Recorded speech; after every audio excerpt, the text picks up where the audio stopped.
Mota e Alcolumbre são dois muros imensos que nos separam desse grande objetivo que se chama de justiça por meio da anistia. Os dois têm rabo preso no Supremo, os dois têm investigações por rachadinha, os dois têm ali batons e batons das suas cuecas para serem devidamente investigados. Eles não vão colocar o futuro deles, não só político, o futuro pessoal deles, da família deles, na reta, por conta de quem quer que seja. Nós da direita erramos. Onde nós erramos? Erramos ao apoiar a eleição de duas pessoas com rabos presos desse tamanho nas mãos dos ministros do Supremo. Gêmeos siameses de Alexandre de Moraes, o Supremo tem o destino deles nas suas mãos, por conta dessas investigações inúmeras. O único modo da gente mudar essa realidade e conseguir mesmo com essas pessoas avançar alguma coisa, seria antes acabar com o foro privilegiado. Então, muito vai se falar, muito vai se cogitar. A gente vai em alguns momentos ter esperança, e a gente pensando nas possibilidades. Nossa, Alcolumbre rompendo com o governo Lula, nossa, o Mota rompendo com o Lindinho da Odebrecht, com o Lindbergh Farias. A gente às vezes aquece o nosso coração, e a gente esquece da dura realidade que é Mota e Alcolumbre são dois muros imensos que nos separam desse grande objetivo que se chama de justiça por meio da anistia.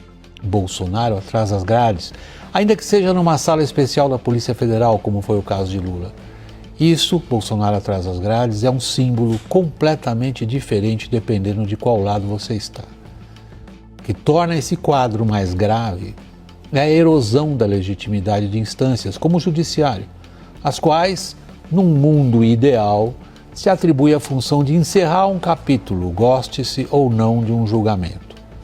Decisões judiciais são vistas hoje como meramente políticas e em função de política, e não como aplicação da lei. Sim, são vistas como a aplicação de uma ferramenta de força, incontestável a força, como é o caso do Supremo, para beneficiar um lado da política e perseguir o outro. Mais de um ano enrolado em relação à anistia. Em tramitação de projeto, a anistia está tramitando desde o meio do ano passado, na CCJ, onde foi retirada a CCJ, e aí aprovamos a urgência com a grande imagem aqui na Câmara, e essa enrolação não se justifica mais. É uma pauta que deve ser apreciada como todas as pautas que existem aqui em nosso país, e que o plenário, que é soberano, que está aqui atrás da gente, decida. E que nós da direita possamos correr atrás dos votos, mas não estão nem nos dando direito de que a gente possa votar um projeto de relevância extrema à sociedade brasileira. Parte concorda, parte discorda, mas é um tema relevante. E agora com a prisão, né, injusta e ilegal, essa condenação de lawfare do presidente Bolsonaro, é o momento para que essa resposta da Câmara e do Congresso seja dada. Então, mais uma vez, fica aqui o apelo ao presidente Hugo Mota. O que nós estamos pedindo não é nada mais do que aquilo que ele se comprometeu espontaneamente conosco. A gente só está pedindo que o presidente Hugo cumpra com a sua palavra.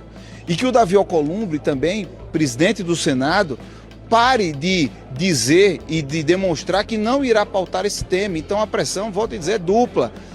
No Hugo Mota, que ele cumpra a sua palavra, e no Davi Alcolumbre, que ele também paute quando chegar no Senado, que seja dosimetria, que seja anistia. Nós iremos utilizar os instrumentos, regimentais, para que a gente possa aprovar a anistia ampla, geral e restrita, que é a nossa vontade. Vindo dosimetria, vindo anistia. E o que eu puder fazer para que a anistia seja aprovada, eu vou fazer. Vou fazer muitas conversas com muita gente em prol da prisão domiciliar neste momento.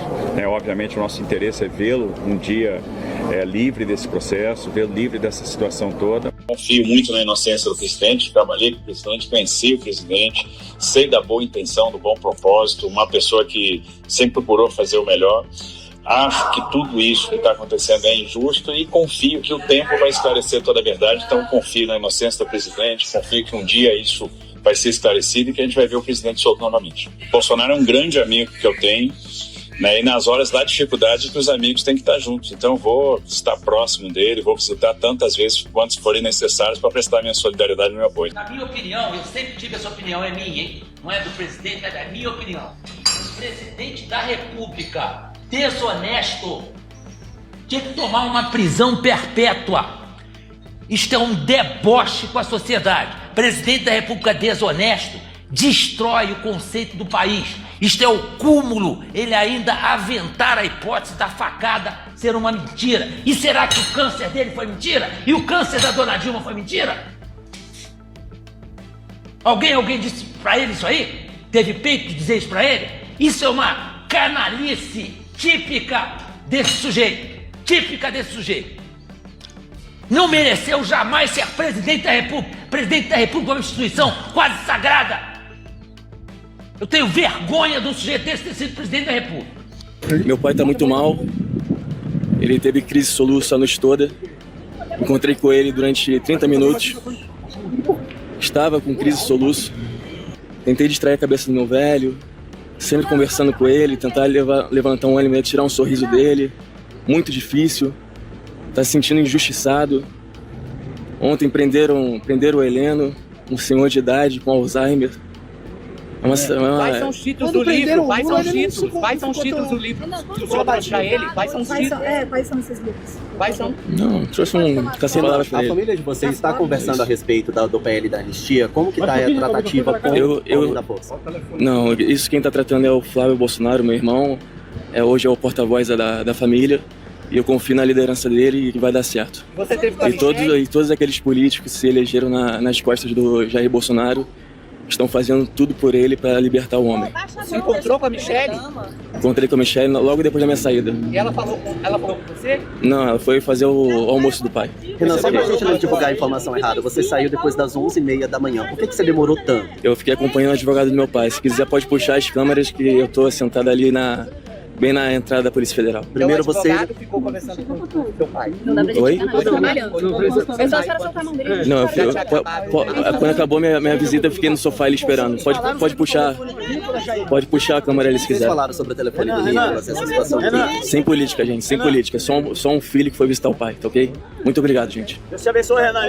Vai com Deus. Violaram o princípio do juiz natural. Violaram o devido processo legal. Mudaram o entendimento para que Bolsonaro não fosse mais julgado na justiça comum. E aí quem puxa essa competência? O STF, na figura de Alexandre de Moraes, que inclusive é uma outra artimanha, uma outra manobra para que Jair Bolsonaro estivesse sob a relatoria, esse processo estivesse sob a relatoria de Alexandre de Moraes. Com aqueles inquéritos loucos, inquérito do fim do mundo, que aí ele coloca que tudo que é ataque ao Estado Democrático de Direito, que é esse termo subjetivo que ele inventou para poder perseguir todos aqueles que se insurgem contra a tirania da STF, todos os processos relativos a isso ficam sob a sua relatoria. E aí foi julgado pela primeira turma, foi nem pelo plenário, mais uma demonstração da violação ao princípio do juiz natural. E aí foi condenado de uma forma extremamente assodada. O seu julgamento, deputado Zé Trovão, durou desde a denúncia até o trânsito em julgado, demorou menos de 2 anos. E olha a diferença, de Lula demorou 7 anos, porque ele pôde recorrer,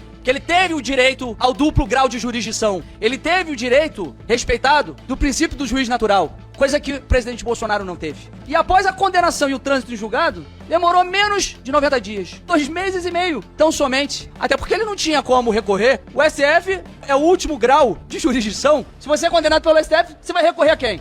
Existe inclusive um ditado do Rui Barbosa que fala que a pior ditadura é a do judiciário. Contra ela, não há que recorrer. E de fato vai recorrer contra quem? Com o STF, aparelhado da forma que está, buscando na verdade uma vingança pessoal contra o presidente Bolsonaro, querendo não só matá-lo politicamente, tirá-lo do jogo eleitoral, porque sabem que se ele vier, ele dá um pau no Lula. Querem impedi-lo de fazer campanha, querem impedi-lo de fazer a bancada forte de deputados e senadores, e querem inclusive matá-lo na prisão. Porque o presidente Bolsonaro, um idoso, que sofre com problemas de saúde, problemas graves de saúde, tem refluxo, soluça muito, querem condená-lo, deixá-lo na prisão, sem que ele tenha o direito, previsto inclusive nos nossos diplomas legais, que idosos devem ter, de não estarem em prisões. Mas o perseguidor, torturador, Alexandre de Moraes sente prazer em ver uma pessoa que ele escolhe como inimigo sofrer na prisão. Ele se deleita, ele vê a pessoa ser presa e ele tá vibrando, e vem numa escalada, ele nunca tá contente. Esse é um perfil claro de psicopatas. As pessoas que se sentem deuses. Quando veem o outro sofrer, quando matam, como foi com Clesão, e quando vem a pessoa definhando, ela se sente na condição de Deus, porque consegue controlar a vida do outro, consegue controlar a sua liberdade, consegue tomar a vida do outro. Na verdade, é alguém querendo torturar o seu inimigo, porque é assim que ele vê cada um de nós aqui. E infelizmente, o parlamento tem se calado diante de tudo isso, aplaudido essa tirania, mas nós vamos reverter essa situação.